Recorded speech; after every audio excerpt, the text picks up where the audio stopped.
Welcome back. We're talking about RMCP. It's an acronym that is very well known in compliance circles.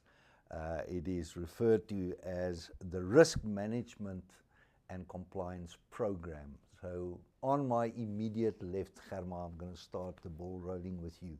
What is it? Why is it necessary?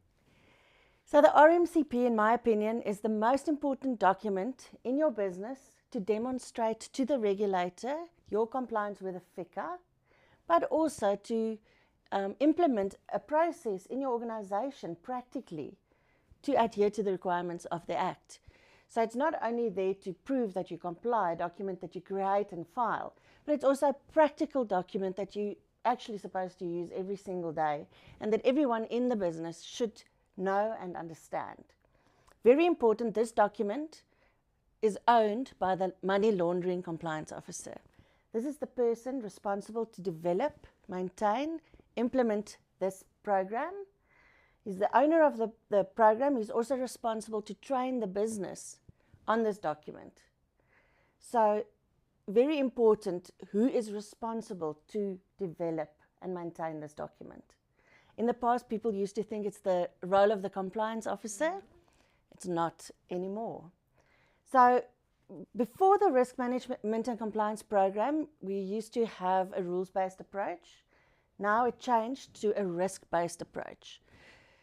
So my advice is to apply your mind, but keep it simple.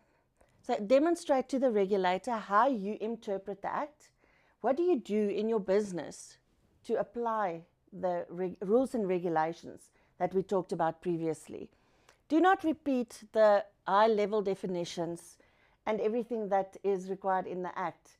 Take each section, explain what it is, explain if it's applicable to you or not, and if it is applicable, how do you apply it to your business? Simple as that.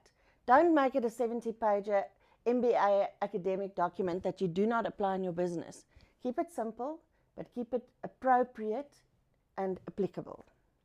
I think also what's important is that this is the FIC, Risk Management and Compliance Program, which is different to a risk management plan, which is one of the requirements of the FASE Act, but also is a general good to have risk management plan for any kind of business, which covers financial risk, operational risk, reputational risks, business continuity. Those kind of things are covered in a risk management plan of the company. The Risk Management and Compliance Program is specific requirement of the FIC Act in Section 42. Yes, but sorry, no, I beg your pardon. Yeah. But there is a connection. Correct, 100%. Because the requirement in Section 42 is that the content of your RMCP must be aligned with the company's overall approach to risk. And one cannot write it if you don't understand your business risks in general. So to start off with, your RMCP is you first explain your business, what you do, the background, who's responsible, who works there, what do they do, and why is FICA applicable to you. So when the regulator comes in an on-site, he wants to read that part of your RMCP to understand you and your business and how to judge the applicability of your document. The next step after that is to look at your risk rating, your risk matrix. What do you do? How do you determine the categories of risks that your clients fall into? Because that's basically the second thing that they ask for. A list of your clients with their risk ratings. So many people don't have this in place yet.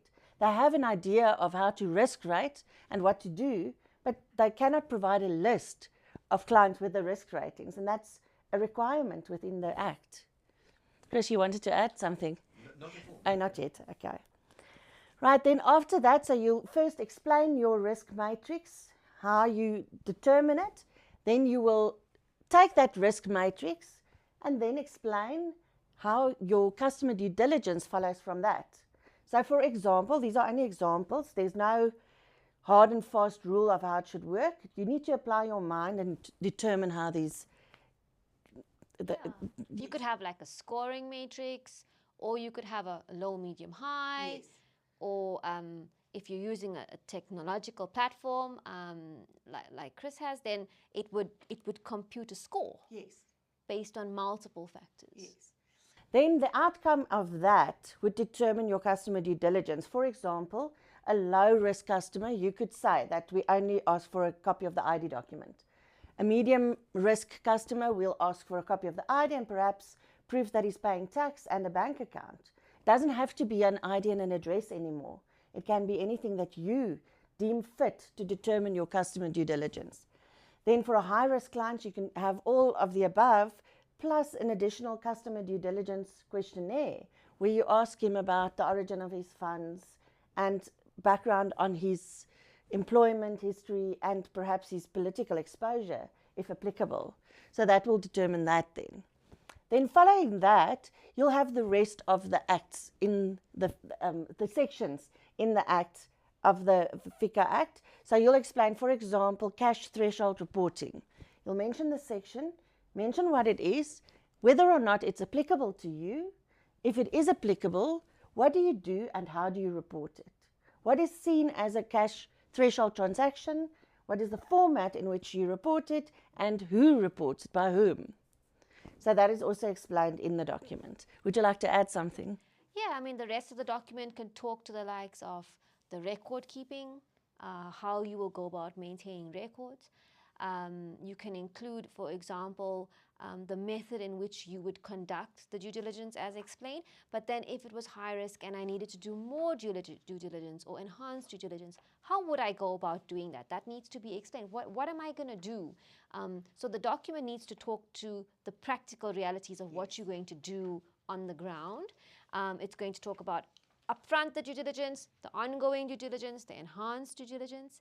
It's going to perhaps include the fact that you are using a system. So if you're using some kind of technological platform, it needs to allude to the fact that now I don't have a warm body person X who is going to do X, Y, Z.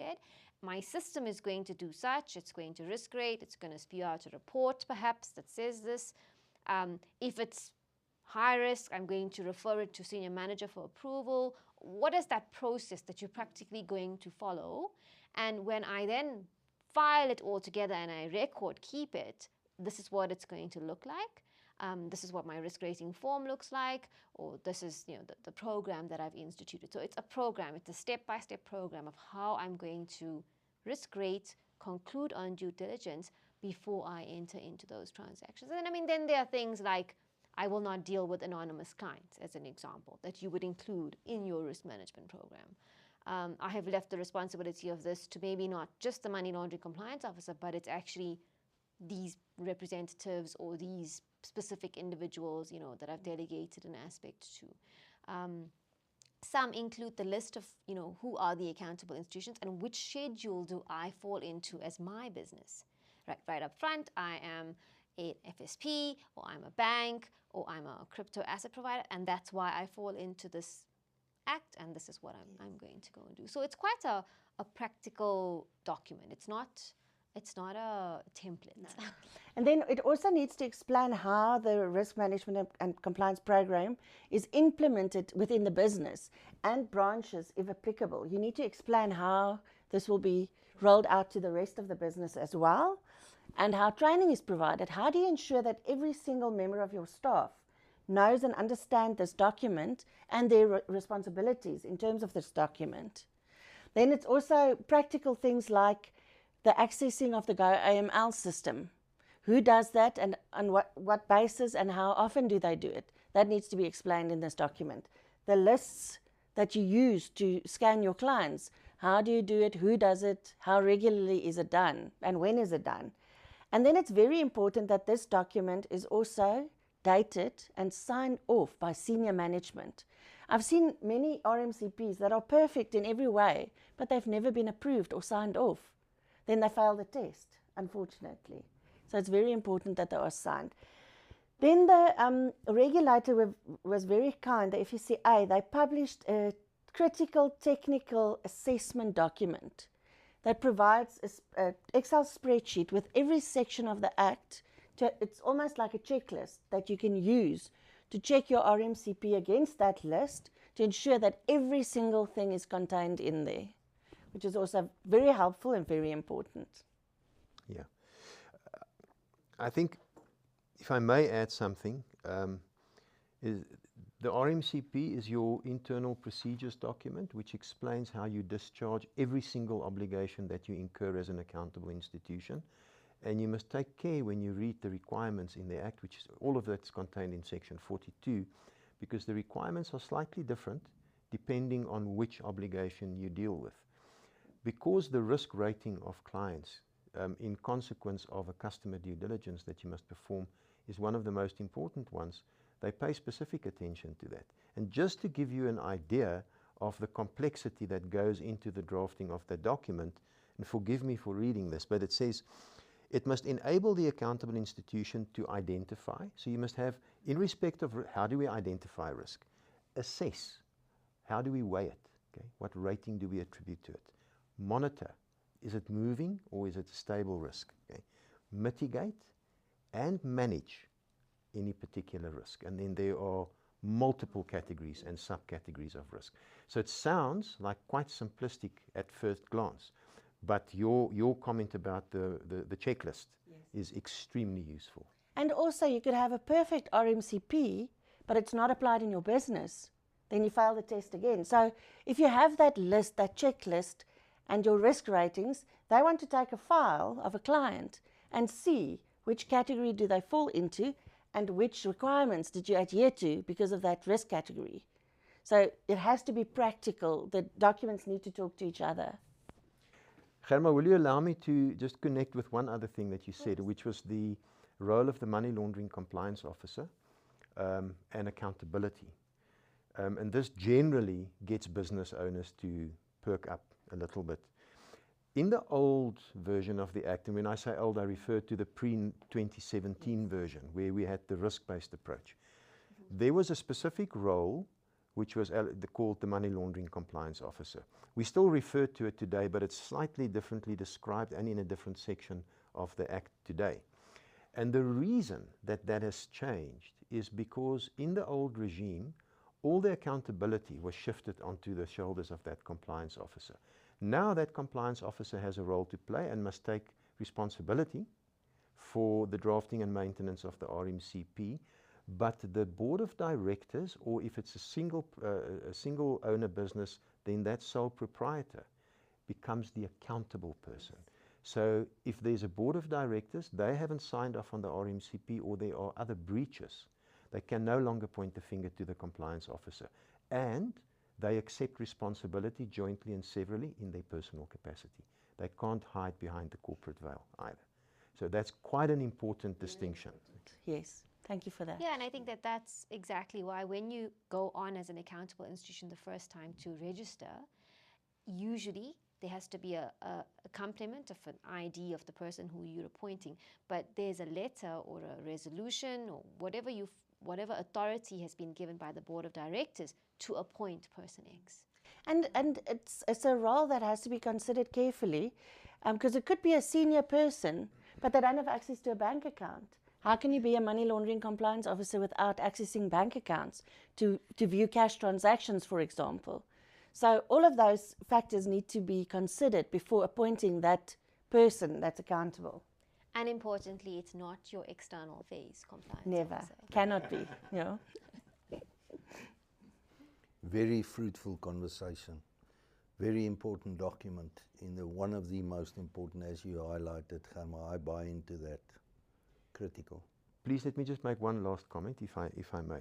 We should have touched on it under who are accountable institutions and the obligation to register. Please be aware that it has been like this forever in respect of estate agents, that every branch of an estate agent, even though they are branches of the same company, has to register separately, okay, as an accountable institution. And the reason for that is because they may be located in a geographical area where there are different risks, and those different risks cannot be accommodated by the description of the risk rating in this RMCP, and that's why they have to be set up as separate accountable institutions. There is a public compliance communication out which now compels many other accountable institutions. I don't think it has been published. I think it's still in draft format, And if it isn't, then we'll put a caption on, you know, at the, that requires many other accountable institutions to now do the same thing. I know that attorneys appear on that list. Yes. I know that, for instance, I think that certain credit providers also appear on that list. So the requirement is that you must draft an organogram of all your branches and all your subsidiaries and things like that. And then you must determine on that organogram, okay, what the specific risks are.